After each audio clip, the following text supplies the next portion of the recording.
lẹ́yìn wákàtí díẹ̀ táwọn ajínigbé pa ọba aláyé méjì wọ́n tún jí ọ̀pọ̀lọpọ̀ àwọn ọmọléèwé gbé lọ lẹ́mùrè èkìtì.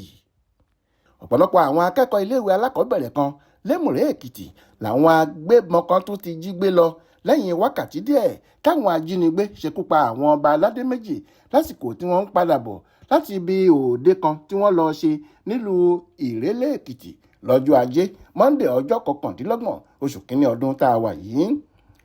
àwọn akẹ́kọ̀ọ́ ọ̀hún tí wọ́n jẹ́ ọmọléèwé aládàáni ti ìjọ The Apostolic Faith ni wọ́n láwọn ajínigbé ọ̀hún dá lọ́nà nínú ọkọ̀ bọ́ọ̀sì tó jẹ́ tiléèwé wọn lágbègbè Poro Èkìtì níjọba ìbílẹ̀ Mùré tí wọ́n sì kó gbogbo wọn wọnú igbó lọ.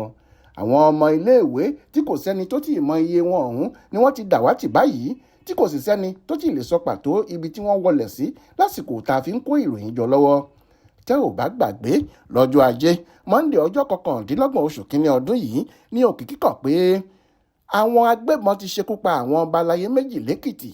àwọn orí adé tó kó sọ́wọ́ àwọn èèyàn burúkú ọ̀hún ni ẹlẹ́ṣun ti ìlú ẹ̀ṣùn èkìtì ọba Babátúndé Ògúnṣakin àti olúmọjò ti ìlú ìmọ̀jò èkìtì ọba Samuel Ọlátúnjí.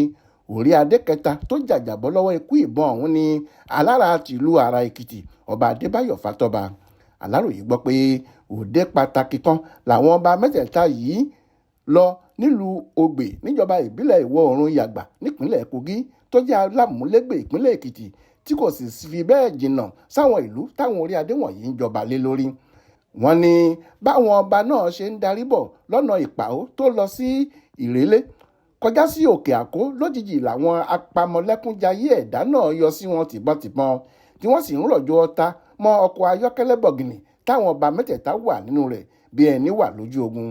wọ́n ní ọba Fátọ́ba alára ti àrà Èkìtì ló wa ọkọ̀ ọ̀hún fúnra rẹ̀, òun nìkan ló sì jàjàbọ́. àwọn ọba méjì yòókù ní ìbọn bà tí wọ́n sì gbẹ́mìí mì lójú ẹsẹ̀.